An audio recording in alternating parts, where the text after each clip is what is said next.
Bonjour, je suis médecin immunologiste. J'ai 20 ans de carrière dans le secteur public. Sur mes vidéos, je parle en mon nom. Sur cette vidéo, je vais parler de la relation entre la vaccination et l'autisme. Car une brèche a été enfin ouverte sur un mur opaque par Robert Kennedy aux États-Unis. Pour commencer, j'aimerais dire qu'on ne fait pas la guerre à la science. On met la lumière sur une déviance scientiste qui instrumentalise la science à des fins industrielles, mercantiles, où les personnes qui prétendent défendre la science la décrédibilisent totalement. Les anti-sciences ne sont pas ce qu'on appelle les complotistes, mais ceux qui suivent les médias mainstream. Les personnes qui veulent savoir la vérité n'ont qu'à regarder les données scientifiques de plus près. Elles sont très claires. Je donnerai un petit exemple pour commencer. Tout le monde s'est jeté sur les nouveaux vaccins contre la grippe, pour le virus influenza. Il y avait même une pénurie. Mais l'analyse scientifique du vaccin 2024-2025 contre la grippe a montré une efficacité négative de 27%, plus d'un quart. C'est-à-dire, lorsqu'on est vacciné contre la grippe, on a plus de chances de l'attraper. Et lorsqu'on est infecté, on exhale 6 fois plus de virus qu'une personne non vaccinée. Donc, il y a une efficacité qui est clairement démontrée par les études scientifiques. Malgré ça, les gens se jettent pour se faire vacciner. Ils suivent la doxa. Il y a tellement de propagande pour dire que les vaccins sont très efficaces et que les complotistes sont à l'âge de pierre et refusent la science, mais c'est tout l'inverse. Les données sont disponibles, mais le public n'est pas informé. Et il y a une grande censure exercée dans les médias mainstream. Robert Kennedy, ministre de la Santé américain, a ouvert le sujet des vaccinations infantiles et autisme. Il a mis en évidence des études frauduleuses ainsi que des études qui ont été camouflées, cachées, non publiées. Comme par exemple une étude qui a démontré que dans les années 70, il y avait un cas de trouble autistique sur 10 000 personnes. Actuellement, il y a un cas sur 31 personnes et dans certains États, un cas sur 19. Et concernant les garçons, un cas sur 12,5.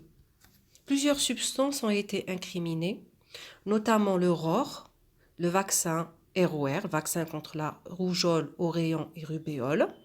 Une étude avait été ordonnée par la sécurité du CDC et avait démontré une augmentation des troubles autistiques de 260% chez les personnes vaccinées par le ROR.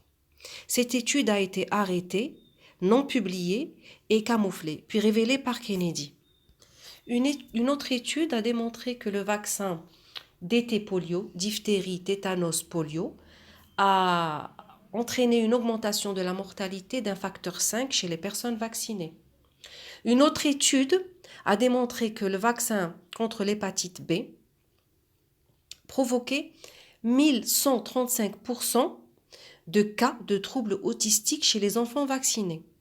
Ils ont même identifié le composant responsable qui est le thiomersal.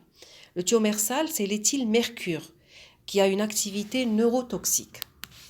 Mis en évidence aussi d'autres substances neurotoxiques dans les vaccins infantiles, dont le plus dangereux est le phosphate d'aluminium et l'hydroxyde d'aluminium.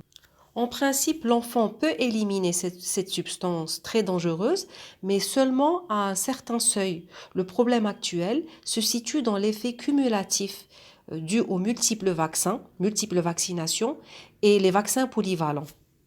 D'autres substances dangereuses ont été mises en évidence et extrêmement toxiques, comme le formol, le Twin 80 et les extraits de cellules de singe.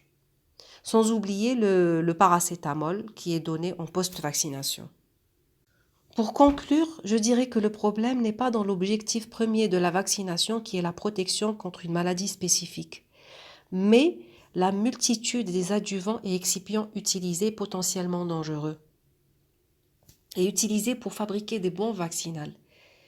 Et le deuxième problème qu'on a déjà cité auparavant est le déportement du nom vaccin aux thérapies géniques qui doivent être soumises à une réglementation bien particulière.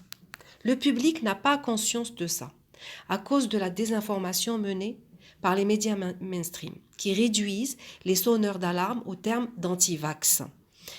des anti-vax, anti-science, qui vivent à l'âge de pierre. Cela est totalement faux. C'est les intérêts financiers qui parlent. Merci pour votre écoute. À bientôt.